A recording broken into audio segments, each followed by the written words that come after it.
پاولۆ کۆلۆ دەڵێت هێزی ئاو لەوەدایە بە زەبری چەکوش ورد و خاژ نابێت، بە چەقۆش زامدار نابێت. تیشترین شمشێر لە دنیادا نەتوانێت ماکی برینێک بخاتە سەر ڕووبەری ئاو. ئازیزان، ئەم کاتە و گشت کاتێکتان پڕگوڵ بێت. شاد بووینەوە بە دیدارتان لە پرۆگرامێکی نوێی زایاڵی داهێنان.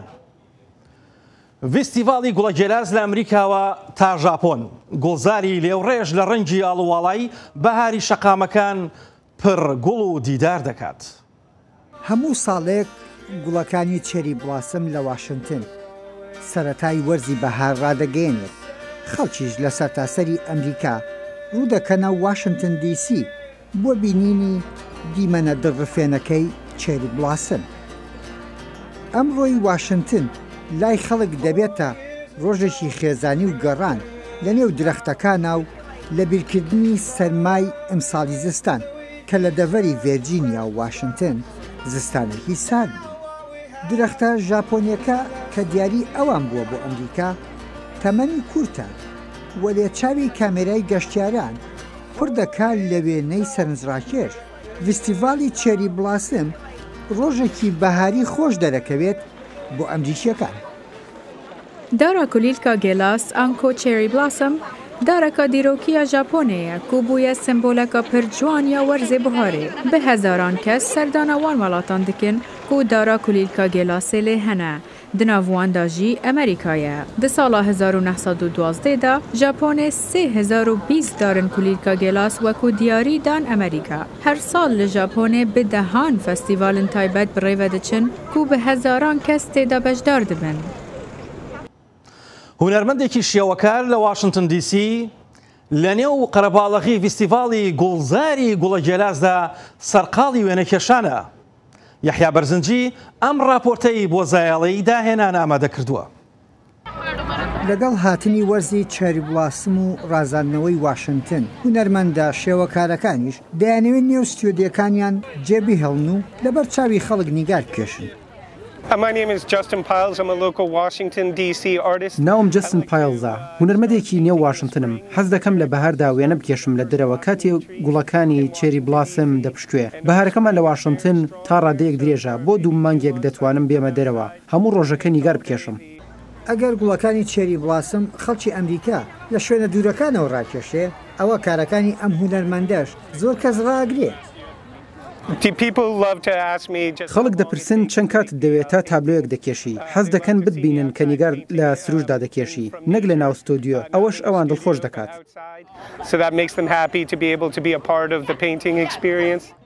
هەمیشە لە نێوان هونەرمەند و خەڵک تابلۆیەکی کێشرا و چەندین پرسیار دروست دەبن. چۆن هونەرمەندەکە تابلۆکەی کێشاوە؟ ڕەنگە وێنە کێشان لە نێو سروشدا ئەو سەحرە بکوژێ.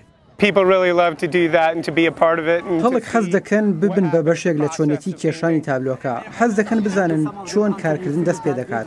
بۆ ئەو تابلۆ گەورەی پشتمەوە خەڵک هەبووە چەند جارێک هاتووەتەوە بۆ ئەی بزانێت چی بەسەر هاتووە.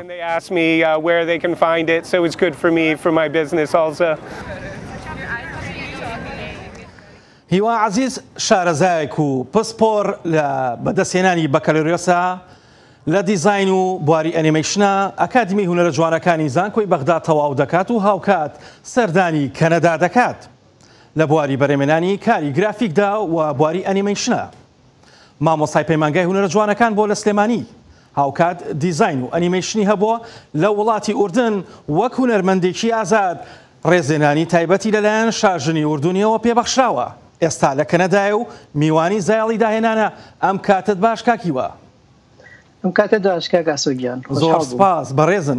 کاکیوە هەڵبەت بواری ئەنیمەیشن بوارێکە کەمتر لە کوردستان و لە ڕۆژهەڵاتی ناوەڕاستەکاری لەسەر کراوە، بەڵام ئێستاکە لە دنیای بواری ئەنیمەیشن لە پاڵ بوارە هەرە گرنگەکانی بواری سینەماسازی و بواری فیلمسازیە پەخشی هەیە و هاوکات بڵاوەکرێتەوە و خەڵکێکی زۆر ئێستاکە هەوادارێتی.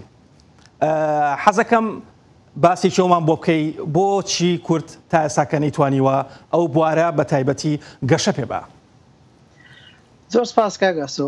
بە حەقەت وەکو بەڕێز دوتێت بوارێکی زۆر بڵاوە، زۆر لە زۆربەی شوێنی دنیای کاری لەسەرەکەن، بەس بەداخەوە لە ڕۆژهەڵات و بە تایبەتی لە لای خۆشمان لە کوردستان هیچ گرنگیەکی پێنادەن کێشەکە لەوایە کە هیچ لایەک مەبەستی نییە ینی نە کەناڵە تەلەڤیزیۆنیەکان نە زانکۆ نە شوێن تایبەتیەکان هیچ کەسێک مەبەستی نییە لەم بوارە وەکو چۆن بوارەکانی سینەما و درامای کوردی کە پشتگوێ خراوە ئەم بوارەش بە هەمان شێوە پشتگوێ خراوە.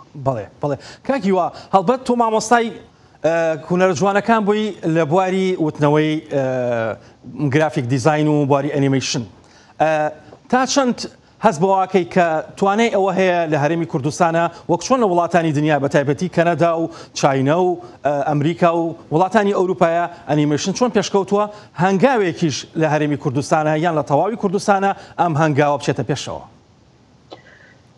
بەداخەوە کاگاسۆ بەحقەت من ینی ماوەی 3 ساڵ لە زانکۆی سلێمانی وەکووانە بێژ ئەم بوارە متوانی و گرافیک و بەشی ئەنیمیشن بەڵام وەکو پێم وتی لە پێشتوە ینی پشتگوێ خراوە و هیچ لایەنێک مەبەستی نییە ینی تەنانەت گەنجەکان خوێندکارەکان لە زانکۆیان هیچ مەبەستێکیان نییە بۆ وەرگرتن ینی من سەیرم لێت ینی بە خۆبەخش پیانە وترێت بەرنامەکانیان ئەیرێتێ هیچ کەسێک نایێتە پێشەوە نازانم کێشەیەکێ لەلایەن ڕاستە ئەمێ باس دەوە بکەم کاگیوە دوو ئیشی ئەنیمیشنی جوانت کردووە هەڵبەت ئەم دوو ئیشە لە ئاسێکی جیهانیایە هەڵبەت هەر بەڕای منیش نا بەڕای چەندین کەس ئەمە گرنگە بەلامەوە ئەم کارت چۆن دەست پێکرد کارێکی تا ڕادەیەکی زۆر ئەتوانی بڵین کوردانە و فەرهەنگی کوردانە لە پشت ئەم دیزاینەوە حزوری هەیە.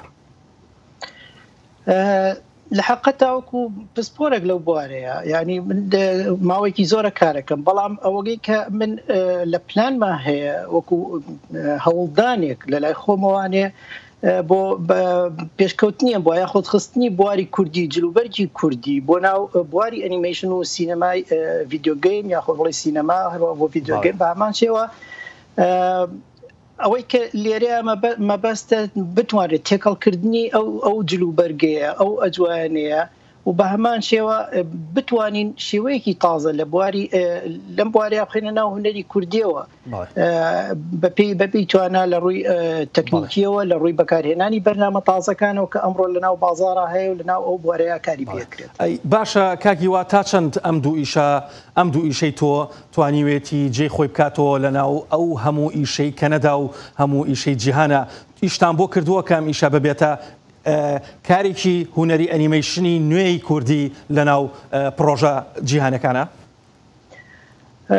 بەحقەت ئەمە سەرەتایەک بۆ بیرۆکەیەکی گەورەیە کاگاسۆ ئەمە بەڕاستی ئەوەی لە پلانی منە هەیە کە وەکو درامایەکی کوردی یاخود بڵێن چەند ئەڵلقەیەکی کوردی کە بەکار بهێنرێت وەکو بڵێن کەسێک کە هەڵ ئەسێ بەم بوارە و هەر جارەی لە شوێنێکە نمایش ئەکات وەکو لە میسر وەکو لە عێراقی کۆنا ینی زیاتر بزینوکردنەوەی مێژووە بە جلوبەرگی کوردی یاخود لە ناوچەکە لە ڕۆژهەڵاتی ناوەڕاستە بەداخەوە تا ڕادەیەک ئێمە ئەو بوارەمان کەمە ئەو چیرۆکانەمان کەمە ئەوەی کە بتوانم ئەمە وەکو نمونەیەکە لە بەشێکە یاخود بڵێن ترایاڵێکە لە یەکێک لە درامانەی کە من کاری لەسەرەکەم هیوادارم لە داهاتوە بتوانم ئەو بەرهەمە بێنمە تەواوی بکەم. پێم خۆشە کاگیوە باسی کۆمپانیاکەتمان بۆ بکەی کۆمپانیای هیوا ئارت بۆ دیزاین و گرافیک و ئەنیمیشن لە کەنەدا پێمان خۆشە باسی ئەومان بۆکەی ئەو کۆمپانیایە تا چەند توانیوێتی ئەو پەیوەندیە دروستکە لەگەڵ کەنەدیەکان و وڵاتانی دیکەی دنیاە. بەحقەت دوای 2008 کە من های دیبلۆمام بەدەست هێنا یاخود بڵێن کۆلێجم لێرە تەواو کرد ئەو کۆمپانیایم کردوانێ کە زیاتر کاری گرافیک و ئەنیمیشن ئەکە ئەوەی کە من لە توانایە بوو توانیم دوای ئەوە سێ ڤیدیۆ گەیم کەم بۆ بازاڕی ئەپڵ بۆ مۆبایل و پەیوەندیەک لەگەڵ کۆمپانیەکانە بەستم بە ئەوانەی کەوا هەیە لە دەوروبەری کەنەدایە زیاتر لە بواری ئەنیمیشنە هاوکاری بکەین و نەک هەتا لە ناو کەنەدایە بگرە ینی پەیوەندیەکەیە کە لەگەڵ ئوسترالیا لەگەڵ هیندا لەگەڵ ئەمریکایە کە بتوانین گەشە بکەین یاخود بڵێ تیمۆرک ئیش بکەین. بەڵێ زۆر سپاس بۆ کاتی پێت بەخشین کاکیوە بۆ زایڵی داهێنان هەر بژین. ڕێزم هەیە زۆر سپاس بۆ هەر بژین.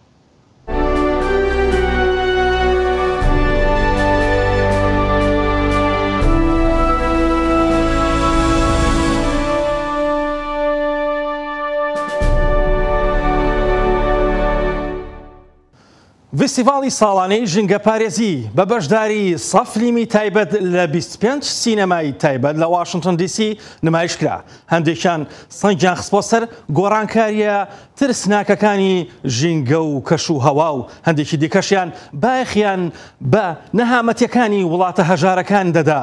راپۆرتی تایبەتی دەنگی ئەمریکا. Humans go from being participants in the whole earth to being a dominant feature. ئەنترۆپۆسینس یەکێک بوو لەو سەد فلیمانەی کە لە یادی 27مین فیستیڤاڵی فلیمی ژینگەیی نەتەوەی ساڵانەدا نمایش کرا کە لە فلیمەکەدا کاریگەری مرۆڤ لەسەر هەسارە نیشان دەدات. ئەوە گۆڕانکارێکی سەرەکیە لە شێوازی زەویدا ڕوو دەدات. ئەوە دەری دەخات پێویستە ئێمە پەیوەندیەکی بەهێز و گونجاو بڕەخسێنین لە نێو هەموو کەسێکدا. بە هەمان شێوە بەخێر بن بۆ سۆدەم بەڵگەکانی جیهان بۆ گەورەترین پاشەڕۆی ئەلکترۆنی لە غانا بە سەدان و هەزاران ئامێری ئەلکترۆنی لێرە دەست دەکەوێت کە لەلایەن منداڵان و هەرزەکارانەوە لە ناو دووکەڵێکی ژێهراویدا هەڵدەوە شێنران. ئینشارک وارە ئەکستێنشن کە دوایین بەرهەمی ڕۆبێت ستیوارتە نیشانی دەدات کە چون کاری ڕاوکردنی نایاسایی هەڕەشە لەسەر ژیانی قرشەکان دروست دەکات. ئێمە ساڵانە زیاتر لە 150 میلیۆن قرش ڕاوەکەین. ئێستا قرش ناوەکەی گۆڕاوە بۆ خۆراکی ئێمە، خۆراکی گیانەوەری ماڵی، خۆراکی مەڕووماڵات و تەنانەت بەکارهێنانی بۆ جوانکاری. ئێمە پشت بە ڕێگەیەکی تر دەبەستین بۆ ڕزگارکردن و مانەوەیان لە ژیان. لە فیلمی ئینگراوند وار لە دەرهێنەری کەنەدی ئەندیونیسکەر چەند پرسیارێک دێتە ئاراوە سەبارەت بە کاریگەری تەندروستی لە بەکارهێنانی ئەو مادانەی بۆ هێشتنەوەی گژوگیا بە سەوزی بەکاردێن وە گژوگیای یاری گۆڵف و پاوانەکان و یاریگاکان. نیسکەر بە دەنگی ئەمریکای گوت ئەو دۆکیۆمەنتاریە پەرەی سند وە گوەڵامێک بۆ بەدواداچوون لەسەر هۆکاری مردنی باوکی یاریزانێکی گۆڵف بوو کە بەهۆی شێرپەنجەوە کۆچی دوایی کرد. ڕاوند ئەپ و گریفۆسات یەکێکن لە ناوەکانی ئەو مادە کیمیایانە. نیسکەر گوتی تا ئێستا دوو سکاڵاکار لە دژی پیشەسازی کیمیایی گژوگیا ڕاوند ئەپی بکوژ داواکانیان بە چەندین میلیۆن دۆلار بردوتەوە.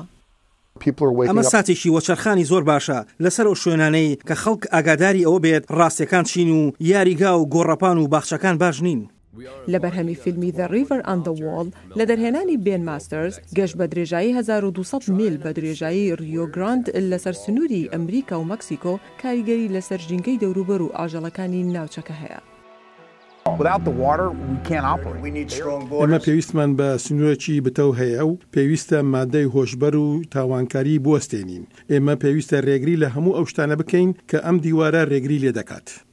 ماستەر بە دەنگی ئەمریکای گوت دیوارێکی هاوسنووری بە درێژایی ڕووباری ڕیۆگراند بەتابەتی لە خواروی دۆڵی ڕیۆگراند دەبێت هۆی بڕانی ئاو لەسەر ژمارەیەکی زۆر لە گیانەوەران هەروەها لەلایەکەوە گەمارۆ دەدرێن بەمەش گۆڕانکاری پێکاتەی ژینگەی لەم شوێنەدا ڕوودەدات. ئەوان دیوارەکە بەناو سروشتی نیشتوانیدا دروست دەکەن کە پەناگەیەکی گرنگە بوو شوێنی ژیان لەو ناوچەیە و جۆگەیەکی سەرەکیە بوو چڕنی باڵندەکان و شەمشەمەکوێرەکان و پەپولەکان بۆیە تا ڕادەیەکی زۆر لە دەستانی شوێنێکی گرنگی ژیانە بە زۆرە ملێ. لە نزیکبوونەوەی وەرزی گەرمادا لە فیلمی وایلدلاند لە دەرهێنانی ئالێکس جابلۆسکی چیرۆکی مێژووی کە ڕاهێنان بە ئاگرکوژێنەوەکانی فیلمی وایلدلاند دەکرێت بۆ ماوەیەکی درێژ تا بەرەنگاری ئاگرەکە ببنەوە. جابلۆسکی دەبوایە ڕاهێنانیان پێ بکات و کارتی مۆڵەتی کارمەندی ئاگرکوژێنەوە بداتە گروپەکە لە پێناو تۆمارکردنی فیلمەکەدا.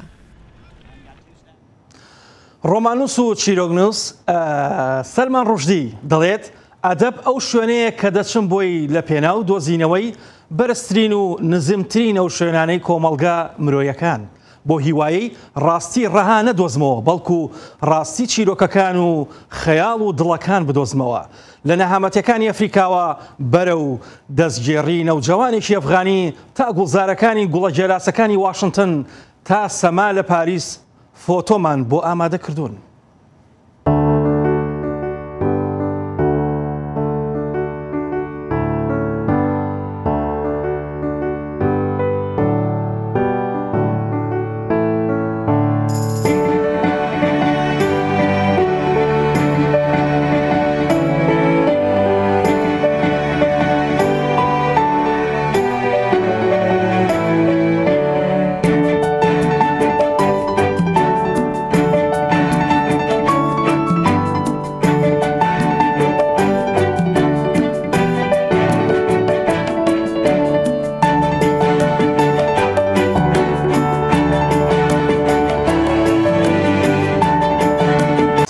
هەڵگرتنێکی دیکە و زایاڵەیەکی دیکەی داهێنان هەر شاد و بەختەوەربن بەنیازی دیدار.